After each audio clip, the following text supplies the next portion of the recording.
Oi, gente, sejam muito bem-vindos ao nosso workshop sobre metodologias ativas do ensino híbrido. É um tema muito atual e quem conversa com a gente sobre isso aqui ao meu lado, o professor Franklin Brasil, psicopedagogo, professor da Unieducar. Seja muito bem-vindo. Muito obrigado, Mirela, muito obrigado pelo convite e a todos vocês também meu agradecimento pela audiência e pela atenção. A gente que agradece, professor.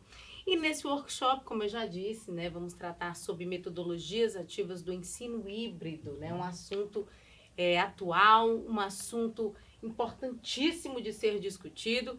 E eu começo perguntando algo bem para a gente entender melhor o que é educação, professor. Explica o que é educação e qual o papel das instituições de ensino. Fala pra gente. Na verdade, responder essa pergunta requerá de mim algo mais de meia hora, mas como a gente está fazendo um workshop e eu não posso prendê-los a vida inteira na cadeira, eu vou ter que dar uma sintetizada. Então eu te respondo da seguinte maneira, Mirela. Educação vai além de você ficar letrado, no ato de você assinar seu nome e preencher qualquer coisa que deva preencher, além de interpretação de texto. Educação é um ato de você se encorajar. O professor, a professora, os tutores que ensinam seus discentes, seus filhos, no bojo da educação devem pensar: eu preciso encorajar meu filho, o professor, eu preciso encorajar meu aluno. Porque aquele e aquela que são corajosos são aqueles que conseguem levantar a mão e até eventualmente contestar o professor. Evidentemente com educação, porque foi bem educado. A contestação deve acontecer com respeito, a troca de ideias deve acontecer com respeito. E isso ocorre através de uma boa educação.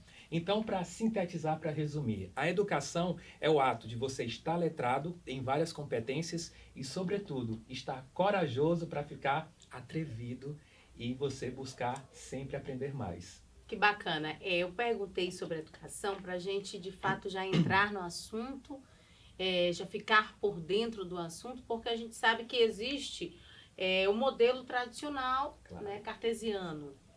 Fala um pouco para a gente sobre isso, né? Como ele é aplicado hoje em dia nas instituições, como é que está esse processo de mudança? Fala mais, professor. Bom, eu vou te explicar da seguinte maneira. Eu vou te explicar fazendo uma indagação para você, queridíssima. Você deve se lembrar daquele filme Tempos Modernos de Charlie Chaplin. Sim. E deve estar na sua memória aquela cena icônica do nosso nobre Chaplin enlouquecendo ao lado de uma esteira mecânica. O que aconteceu naquele momento é que ele teve o chamado surto psicótico. E isso se deveu a horas e horas de trabalhos ininterruptos. E quando ele ia no banheiro, eu não sei se você se recorda, e vocês também, havia um monitor em que repentinamente o chefe dele aparecia, mandando ele de imediato voltar para sua labuta. Ou seja, ele não tinha nem tempo para lavar o rosto e descansar. Então ele passava várias e várias horas a fio naquela linha de produção e ele teve um surto psicótico. Mas o que é que isso tem a ver com o modelo tradicional de ensino? Senta que lá vem história. Muitas vezes os nossos alunos, eles ficam dia inteiro sentado numa cadeira, tal qual Charlie Chaplin, só que ele ficava em pé. Mas assim como Charlie Chaplin, eles estão fardados. E assim como Charlie Chaplin, eles escutam um apito. E assim como o filme Tempos Modernos, eles faziam a mesma atividade durante dias a fio. Ou seja, o modelo tradicional de ensino, ele remete àquela cena porque as atividades dos alunos, elas são repetitivas. Os alunos reproduzem, muitas vezes como papagaio, aquilo que o professor diz. E antes que alguém que está me assistindo, ou até mesmo você, Mirelle, fique chateada comigo por achar que eu estou apenas criticando esse modelo de ensino, eu devo dizer a todos vocês que ele tem as suas vantagens, que ele tem as suas qualidades e que ele tem seus benefícios. Por exemplo, talvez teu pai, tua mãe, teus avós tenham conhecimento que sabem de cor, até hoje, como a tabuada. Possivelmente, seu filho, se você tiver filho, ele aprende hoje a tabuada olhando para o computador. Ele não memoriza. Por quê? Porque hoje, com a facilidade dos meios digitais, nós não temos aquela obrigatoriedade de decorarmos ou muitas vezes aprendermos coisas. Sem dúvida. Então, com o modelo tradicional de ensino, muito foi ensinado, muito foi apreendido e aprendido, muito foi internalizado. Então, ele não é de todo mal. Agora, como tudo na vida, ele requer um upgrade, ele requer uma atualização. O modelo cartesiano de ensino, / tradicional, Ele promoveu a possibilidade do engenheiro ser um grande engenheiro, do médico ser um grande médico, do professor ser um grande professor. Contudo, todavia, nos quesitos técnicos, nos quesitos emocionais, nas searas relacionais, muitos ficaram débeis, porque não foi considerado que inteligência relacional, inteligência emocional e inteligência moral são de fato inteligências. Muitas pessoas, muitos professores, muitos diretores esnobaram esses coeficientes. Não valorizavam isso. Não né? valorizaram. E hoje a visão é outra. A visão mudou. A visão mudou porque a gente nunca se deparou com tanto excelente profissional com ansiedade, com depressão, Verdade. com a síndrome de burnout, que é a síndrome do esgotamento. As pessoas estão muito ansiosas, professor. E é impressionante. Qualquer lugar que você chega, comigo é assim. Tem alguém que está com ansiedade, tem alguém que está com início de depressão. E era algo que não era comum. E hoje em dia a gente observa que está se tornando comum e isso preocupa, né? Bastante, porque tem muitos professores que estão com esse modus operandi. Você precisa ser prático, você precisa ser dinâmico. Só que o que esses professores, o que esses educadores, eles esquecem é que essa produtividade maciça, ela vai causar sérios transtornos na cabeça dos jovens. O jovem está sempre competindo. A competição é boa, diga-se de passagem, mas a competição saudável. O que está havendo hoje é uma competição predatória, cujo só é valorizado, só ganha aplauso aquele que tira o primeiro lugar. Esquece-se muito o caminho e as pessoas valorizam, muito apenas a linha de chegada. Então você observa que tem muitos jovens de 17 anos depressivos, estressados. E você observa também muito doutor com 30 anos também triste, com vazios interiores, com crises existenciais. Por quê? Porque durante o seu ensino regular, durante o seu ensino superior, isso não foi discutido. Porque até então as pessoas consideram, desculpe o termo, frescura. E não é. E não é. E é sobre isso que a gente vai falar, né, mais profundamente, digamos assim, Claro. professor. Como o nosso tema é metodologias ativas do ensino híbrido, e eu queria que você falasse nesse momento, né, onde a gente discute sobre esse modelo cartesiano tradicional, o que são essas metodologias ativas do ensino diante desse modelo tradicional? Fala pra gente. Muito bem. As metodologias ativas do ensino, elas chegam porque nós fizemos perguntas. E aí, para onde vamos com tanta tristeza?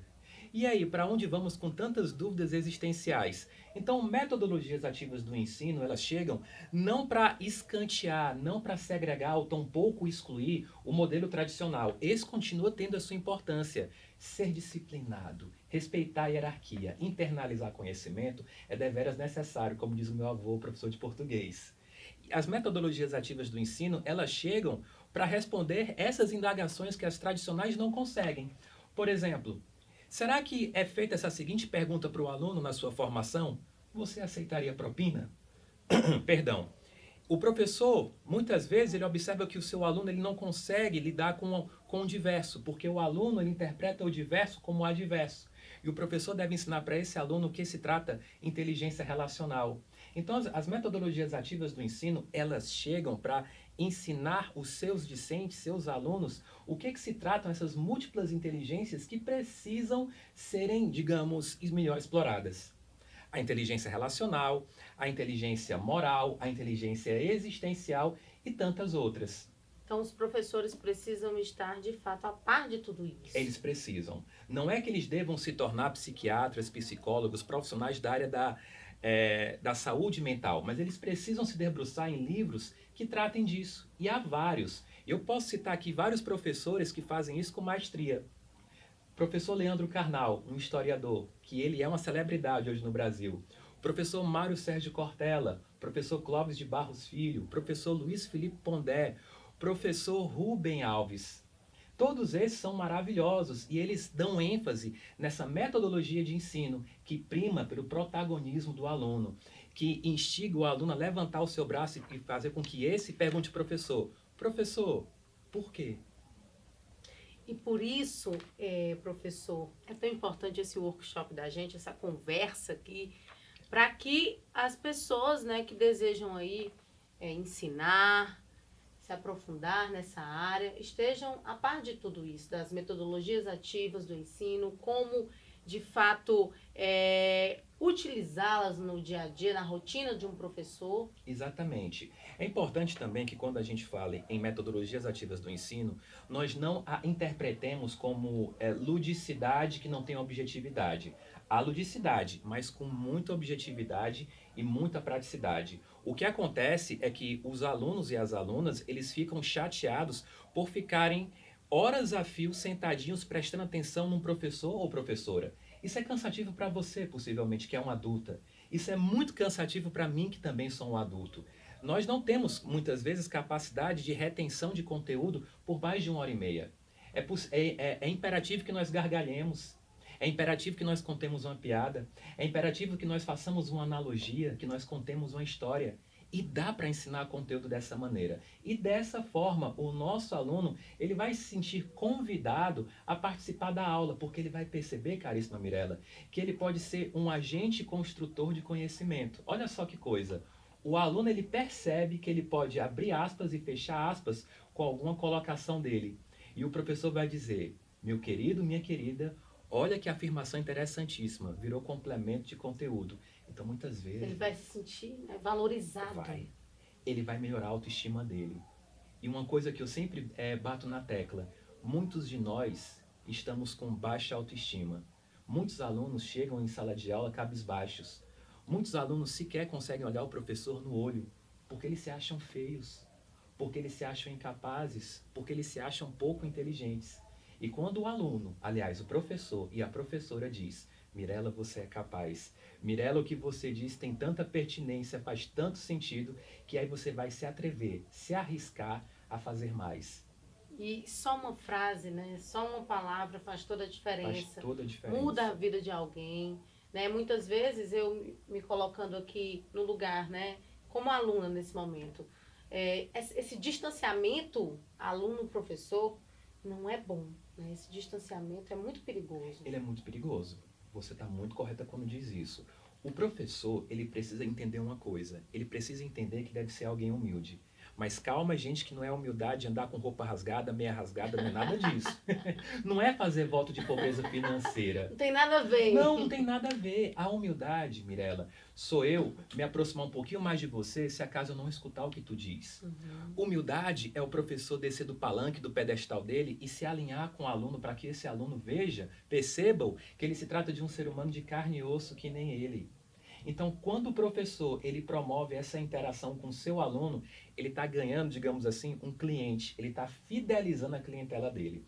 O aluno, ele não precisa enxergar o professor dele como um ser mítico e místico. Não é um mito e tampouco é místico. O professor ele não tem poderes sobrenaturais. E o professor é tão humano, é tão homo sapiens quanto qualquer um dos seus clientes. Deve haver essa quebra. E com essa quebra, o professor não perderá sua autoridade, não perderá sua importância ou tampouco seu protagonismo. Continuará sendo o professor e a professora da turma, mas ele será percebido como alguém cativante.